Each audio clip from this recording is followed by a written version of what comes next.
I'm not really sure how to start this, but I saw this as a plea for my people. These are the Afrikaners who live in South Africa. My intention is to give a voice to the voiceless. These people will be shut down financially and ostracized by the country if they speak up. The reality is, if any of the videos that I'm putting up on this channel goes viral and my identity is compromised, I will most probably be prosecuted at best, and at worst, well, I don't really want to think about that. I'm not really sure how long I will be able to operate this channel. In March 2018, our parliament approved an internet censorship bill that includes user-generated content with a thinly veiled aim to protect children from sexually explicit material, revenge porn, and of course, hate speech, for what this channel might be seen to fall into. I'm going to try to approach these topics as objectively as possible. The event that prompted this video is the recent land expropriations in South Africa, which is just a euphemism for government-sanctioned land theft. This situation started more or less in February 2018 when the leader of the economic freedom fighters, Julius Malema, claimed victory for a motion of land expropriation without compensation. The vote passed 324 to 400 members of parliament voting in the favor of the motion. The matter is said to be referred to the Constitutional Review Committee, which must report back to Parliament by August 30. Every land in South Africa should be expropriated without compensation, and it should be under the state. The state should be a custodian of the land. No one is going to lose his or a house. No one is going to lose his or a flat. No one is going to lose his or a factory or industry. All what we are saying is that they will not have the ownership. My question to him is, if you take away people's land that they owned for generations, that they used to feed a nation, is that not taking away their house? Or is that not taking away their industry? Let me remind you that the EFF only has 25 seats of the 400 seats in parliament at the moment, but thanks to the ANC support, they can enact this type of policy. What do you think will happen to all South African industries when the South African government has ownership of the land? No outside investor is going to build a factory over here, nor are they going to invest in local people's endeavors when all it means is the government can just come and claim the land.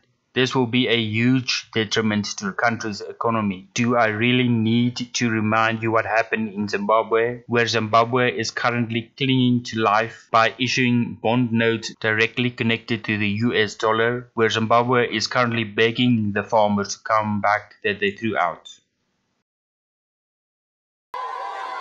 The first time a white Zimbabwean farmer Rob Smart left his land, it was at gunpoint, forced out in June by riot police armed with tear gas and AK-47 assault rifles.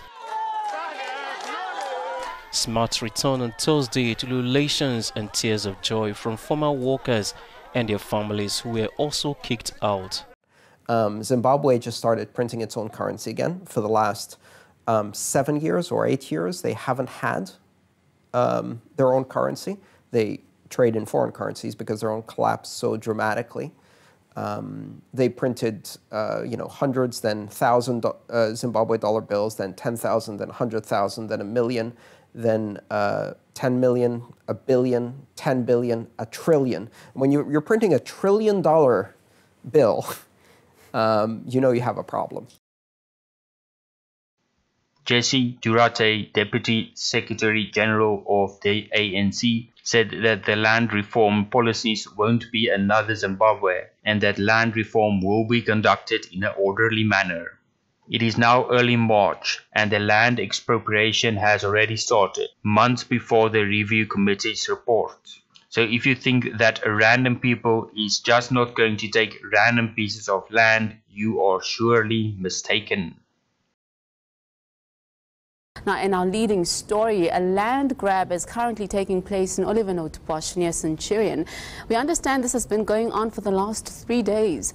The group occupying the land says their local EFF leader encouraged them to do so. ENCA reporter Kaeli Khumalo is there. Kaya, we've been speaking to you a bit earlier and we were not certain where this move is coming from.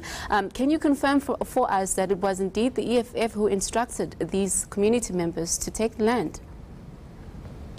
Well, absolutely, Tabang. There has been a confirmation from some of the people that you have spoken to. Once again, from the onset, they were not really keen to talk to the media, but now there has been a will from their side to actually divulge as to exactly who gave a final approval for them to come here. So they have eventually confirmed that a local leader who belongs to the economic freedom fighter approved their presence here, so approved for them to come here and actually grab this particular land. The normal human's nature is to protect their kin and their property, and I can see a future where some stubborn people will refuse to give up their land that they owned for generations. This will institute the government to take their property by force, which will set a precedent for the start of a race war. If you get to a point like in South Africa where you've got this radical government that is extremely anti-white, that is stoking up racial hatred, that is starting to implement laws, what is going to be the backlash? What is going to be the party that comes up in favor of white people defending their interests? What is going to be the governments that come after that? Well, and the other thing too, if let's say that I believe that a particular dog is aggressive, and so in order to protect myself from that dog, I chain it up, I starve it, I beat it, and then the dog bites me. Do you know what I then get to say? Aha! I knew it was this way. This is the nature of this dog. And it's the same thing if you keep stripping white people of pride, of history, of culture, if you keep passing laws against them, if you keep denigrating them and attacking them and heaping scorn and hatred upon them, at some point, well, white people are going to get pissed off. And then you know what everyone's going to say? Aha, the mask slips. This is exactly, it's like, no, this is unfortunately the blowback that occurs with this level of animosity. And I wish it wasn't the case, but human beings have an innate desire and thirst to survive. And if cornered, almost every group will react with ferocity. And that's one of the big reasons I also wanted to cover this, because I don't think, like many of our history books, unfortunately, I don't think they're going to tell the story quite so accurately of what happened to the South African Afrikaners and Boer people.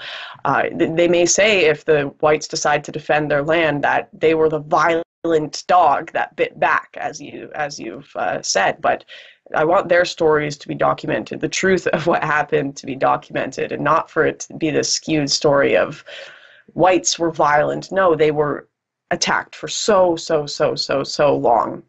And if they choose to defend themselves, when people come to take their land that they've had for 9 generations, to put their families into camps to starve them, yeah, who can really blame them at that point? It's self-defense.